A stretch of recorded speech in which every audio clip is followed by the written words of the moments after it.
Hi friends, welcome back to Kavitha Arasikere YouTube channel. ಇವತ್ತಿನ ವಿಡಿಯೋದಲ್ಲಿ ನಾನು ಮನೆಯಲ್ಲೇ ಇರುವಂಥ ಹಾಲು ಕೆನೆ ತೆಗಿತೀವಲ್ಲ, ಆ ಕೆನೆಯಲ್ಲಿ ಮಾಡುವಂಥ ತುಪ್ಪದ ಬಗ್ಗೆ ಮಾಡ್ತಾಯಿದ್ದೀನಿ.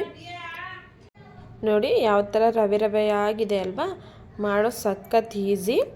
ಯಾವ ಥರ ಅಂತ ನಾನು ಈ ವಿಡಿಯೋದಲ್ಲಿ ಪೂರ್ತಿಯಾಗಿ ತೋರಿಸ್ಕೊಡ್ತೀನಿ.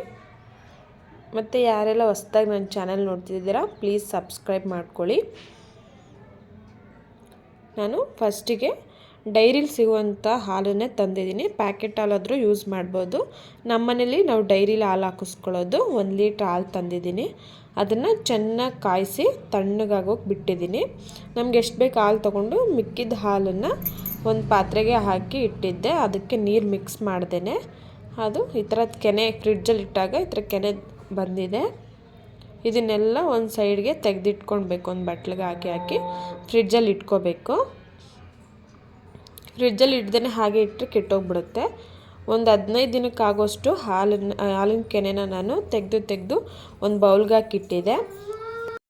ನೋಡಿ, ಇದು 15 ದಿನದ್ದು ಹಾಲಿನ ಕೆನೆ.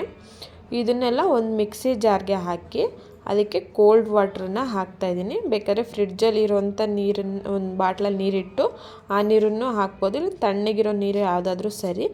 ಜಾಸ್ತಿ ನೀರು ಹಾಕಿ ಅದನ್ನು ಚೆನ್ನಾಗಿ ಮಿಕ್ಸಿಲಿ ಆಡಿಸ್ಬೇಕು. ಒಂದು 2-3 ಸಲ ಆಫ್ ಮಾಡಿ ಆಡಿಸಿ. ಈ ಥರ ಚೆನ್ನಾಗಿ ಆಡಿಸ್ಕೊಂಡಾದ್ಮೇಲೆ ಇದರಲ್ಲಿರೋಂಥ ನೀರಿನ ಅಂಶ ಬೇರೆ ಕಡೆ ಇರುತ್ತೆ, ಬೆಣ್ಣೆ ಅನ್ನೋದು ಸಪ್ರೇಟಾಗಿರುತ್ತೆ. ಆವಾಗ ಬೆಣ್ಣೆ ಬಂದಿದೆ ಅಂತ ಅರ್ಥ.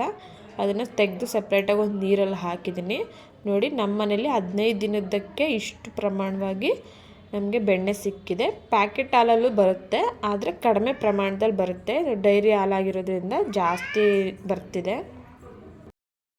ನೀವು ಬೇಕು ಅಂದರೆ ಈ ಬೆಣ್ಣೆನ ತೆಗೆದಿಟ್ಕೋಬೋದು. ನಮಗೆ ಒಂದು 1/4 kg ಆಗೋಷ್ಟು ಸಿಕ್ಕಿದೆ.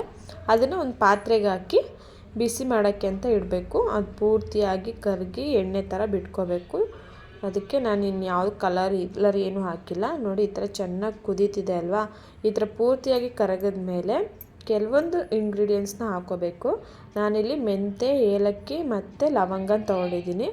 ಬೇಕು ಅಂದರೆ ಇದಕ್ಕೆ ಉಪ್ಪು ಹಾಕ್ಬೋದು, ಎಲೆ ತೊಟ್ಟು ಹಾಕ್ಬೋದು. ನಾವು ಅದನ್ನೆಲ್ಲ ಹಾಕಿಲ್ಲ. ಈ ಥರ ಚೆನ್ನಾಗಿ ಕಾದು ತಳ ಎಲ್ಲ ಸೀದಿದ ಮೇಲೆ ಎಣ್ಣೆ ಮಾತ್ರ ಬಿಟ್ಕೊಳ್ಳುತ್ತೆ. ಆವಾಗ ತುಪ್ಪ ರೆಡಿಯಾಗಿದೆ ಅಂತ. ಅದು ತಣ್ಣಗಾದ್ಮೇಲೆ ಒಂದು ಬಾಕ್ಸ್ಗೆ ಹಾಕಿಟ್ಕೋಬೇಕು. ನೋಡಿ, ಈ ರೀತಿ ರವೆ ರವೆಯಾಗಿ ಬಂದಿದೆ. ಇದಕ್ಕೆ ನಾನು ಯಾವುದೇ ರೀತಿಯ ಅರಿಶಿನ ಯೂಸ್ ಮಾಡೇ ಇಲ್ಲ. ನೋಡಿ, ಈ ಥರ ಬಂದಿದೆ. ನೀವು ಕೂಡ ಮನೇಲಿ ಮಾಡ್ಕೋಬೋದು. ಹಾಲು ಕಾಯಿಸಿದಾಗ ಒಂದು ಸ್ವಲ್ಪ ಹಾಲನ್ನ ತೆಗೆದಿಟ್ಟು ಗಟ್ಟಿ ಹಾಲಲ್ಲಿ ಕೆನೆ ತೆಗೆದಿಟ್ರೆ ಆಯಿತು. ಒಂದು 15 ದಿನಕ್ಕೂ ತಿಂಗಳಿಗೂ ಒಂದು ಸಲ ಇದನ್ನೆಲ್ಲ ಕರಗಿಸಿ ಬೆಣ್ಣೆ ಮಾಡಿದರೆ ಈ ರೀತಿಯಾಗಿರುವಂಥ ತುಪ್ಪ ನಿಮಗೂ ಸಿಗುತ್ತೆ. ಈ ಥರ ಆರೋಗ್ಯಕ್ಕೆ ಒಳ್ಳೆಯದಾಗಿರುವಂಥ ಮನೆಯಲ್ಲೇ ತುಪ್ಪನ ಮಾಡ್ಕೊಳ್ಳಿ.